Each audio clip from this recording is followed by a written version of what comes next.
All right, so we're going to take a step back from the Urantia book, at least for today, and I want to share with all my viewers a project that I recently conducted when it came to replacing my old fiberglass and cellulose insulation with spray foam insulation. So I hired a company. Unfortunately, despite their great reviews, I was less than impressed. And so what you're seeing right now is them actually clearing out my attic space.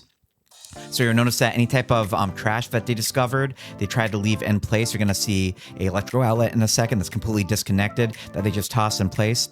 I even found a hand tool, a hoe, a garden hoe, which I thought was really interesting. And of course, they just left it there. There's that outlet right there. So I was kind of disappointed just because they left most of their trash up here versus just bringing it down. Again, I paid them to do all this. As you can see, they scattered all these small pieces of plywood. Some are 1/4 of an inch that they couldn't even use. And so during the process, I'd hear them throwing the pieces of plywood all over the place. Again, I know a lot of people would be upset about something like that, but again, you know, I've had some really bad experiences with contractors, and I completely expected this. So I cleared out a lot of the pieces of plywood. This way, when they came back to do the spray foam, there was less in their way. This way, things wouldn't get thrown. You'll notice that there's orange conduit. That's mostly Ethernet and fiber optic cable throughout the attic because I figured they'd be stepping on it as well and throwing items on top of my cabling, which they most certainly did. So I'm glad I did that. And of course, the orange color really makes it stand out this way. Hopefully they were at least trying not to step on things. This is after they actually did their initial blow through when it came to the spray foam that they used. It was supposed to be an R value of about 30, R30. Unfortunately, I discovered a lot of problems when it came to them giving between 1 inch and 2 inches of spray foam. And I had them come back once, and of course, they brought 2 cans of spray foam with them, which was just a cop-out, right? So they ended up taking $1,000 off the price when it came to, you know, me buying my own supplies, which you'll see in a second, and me coming through and actually just using a bunch of cans to do my own spray foam.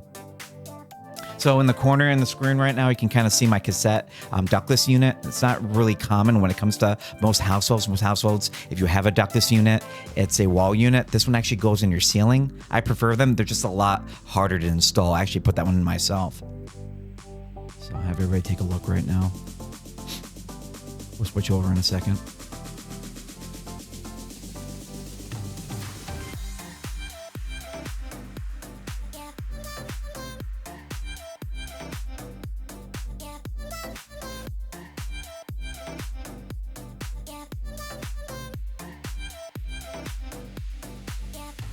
All right, walking outside. And you notice that there's no door or anything. I actually added all that later. A little vent for my bathroom ventilation.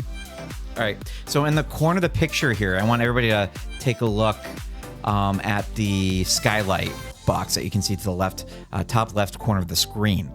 They actually sealed that corner with spray foam, and unfortunately, there's probably a good 3-foot by 2-foot section that has no insulation whatsoever. They just tried covering it up this way. Hopefully I wouldn't know. And behind my chimney as well, didn't have any insulation in the rafters whatsoever. So they did a really poor job.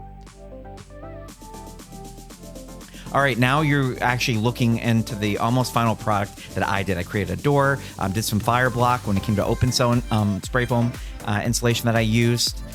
Trying to be as close to fire code as possible.